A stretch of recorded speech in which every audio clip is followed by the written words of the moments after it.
Hello അസ്സാം വലൈക്കും welcome to our YouTube channel. ഇന്ന് നമ്മൾ ഉണ്ടാക്കുന്നത് ഉണക്കച്ചെമ്മീൻ ചമ്മന്തി കേട്ടോ. തേങ്ങ ഇല്ലാതെ എങ്ങനെ ഉണക്കച്ചെമ്മീൻ ചമ്മന്തി ഉണ്ടാക്കാൻ നോക്കാം.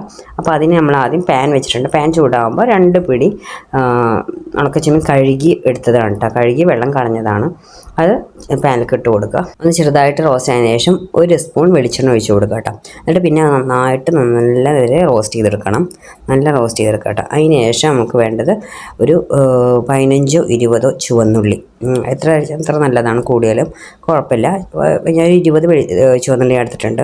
അതൊന്ന് ഫ്രൈ ആക്കിയതിന് ശേഷം പിന്നെ കുറച്ച് കറിവേപ്പില, ഒരു ലെമൺ സൈസ് പുളി ഇട്ട് കൊടുത്തിട്ടുണ്ട് കേട്ടോ. അത് നന്നായിട്ട് ഒന്ന് റോസ്റ്റ് ചെയ്ത് കൊടുക്കുക. അതിന് ശേഷം ഫ്ലെയിം ഓഫ് ചെയ്യുക. ഇതെല്ലാം ഇട്ടതിന് ശേഷം ഫ്ലെയിം ഓഫ് ചെയ്തതിന് ശേഷം 1.5 ടീസ്പൂൺ കൂടി ഞാൻ ഇട്ട് കൊടുത്തത്. ഇനി എരിവുള്ള മുളക് പൊടിയാണെങ്കിൽ 1 സ്പൂൺ കൊടുത്താൽ മതി. പിന്നെ കുറച്ച് ഉപ്പിട്ട് കൊടുത്തിട്ടുണ്ട്. എന്നിട്ട് നന്നായിട്ട് ഇളക്കി കൊടുക്കുക കേട്ടോ. ഫ്ലെയിം ഓഫ് ചെയ്തിട്ട് വേണം പൊടികളുടെ നന്നായിട്ട് ഇളക്കി കൊടുത്ത് ഒരു 5-6 കുരുമുളക് ഇട്ട് കൊടുക്കുക. കുരുമുളക് ശരിക്കും ചുവന്നുള്ള നമ്മളിട്ടില്ലേ, ചുവന്നുള്ളിയും കറിവേപ്പിലേക്ക് അപ്പം ഇടണം. ലാസ്റ്റ് ഇട്ടാലും കുഴപ്പമൊന്നുമില്ല കേട്ടോ. ഇനി ഇത് ചൂടാറിയതിന് ശേഷം നമുക്ക് മിക്സിയിൽ അരച്ചോ.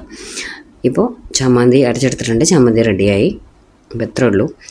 ഇനിയിപ്പോൾ അത് നല്ല കൈവച്ച് നല്ല മിക്സ് ചെയ്ത് ഉരുള ഷേപ്പിലാക്കി എടുക്കാം കേട്ടോ.